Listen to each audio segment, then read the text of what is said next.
When my family moved away from my lifelong home in Fort Wayne, Indiana in 2000, I was absolutely disheartened. I had no one to hang out with anymore and nothing to do. However, my parents did make a deal with my sister and I that we could get a new pet once we finally moved in. So naturally, the first words to come out of my mouth when we finished unpacking were, "So, can we get a new pet now?" My parents did not let us down either. We got a pet. Since my sister is 2 years older than I am, and she was having a tougher time adjusting to the move, she got pretty much all the say in what pet we got. Naturally, she picked exactly what I didn't want, a cat. At the time, I absolutely hated the idea of getting a cat, because my dad always told me how nasty and annoying they are, and he was right. To make things worse, when my sister picked out the cat, she went for the cutest kitten she could find, not the friendliest.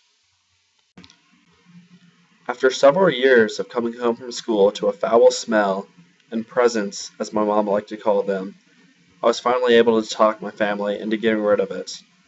Also, my sister moved off to college, and my mom didn't want to take care of it herself anymore.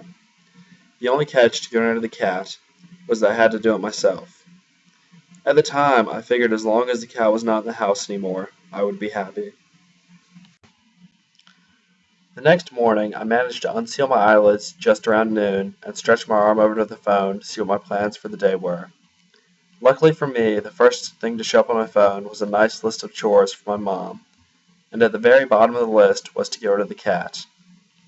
I finished up all my chores rather quickly, but when it came down to getting rid of the cat, I was not sure what I should do.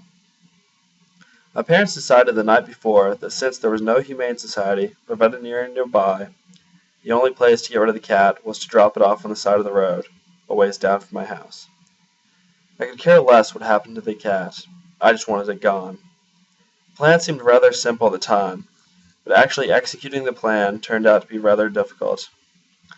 The cat did not let anyone touch it, or even get close to it, so getting it in a cage to take away was quite challenging. After about 20 minutes of chasing the cat around the house, I finally caught it. I drove for about 20 minutes to make sure I would never have to see the cat again. I never thought I'd miss the cat either until I let it go and watched it run off into the woods. The cat seemed to run in slow motion, and I was immediately struck with the reality of what I have done. The car ride home went from about 20 minutes to feeling like an hour. I never thought I would miss the cat. The next couple days were rough for me. My parents told me not to talk about releasing the cat, so my sister wouldn't be sad. However, every time I passed my sister in the house for the next week, she managed to sneak in a comment about taking her cat away. In tandem with my sister's constant tormenting, I knew the cat probably wouldn't be able to survive in the woods. This tore my conscience and caused me to realize, even though I absolutely hated our cat, releasing it in the woods was a bad decision. If I could redo this situation now, I would definitely go out of the way to get it a new home.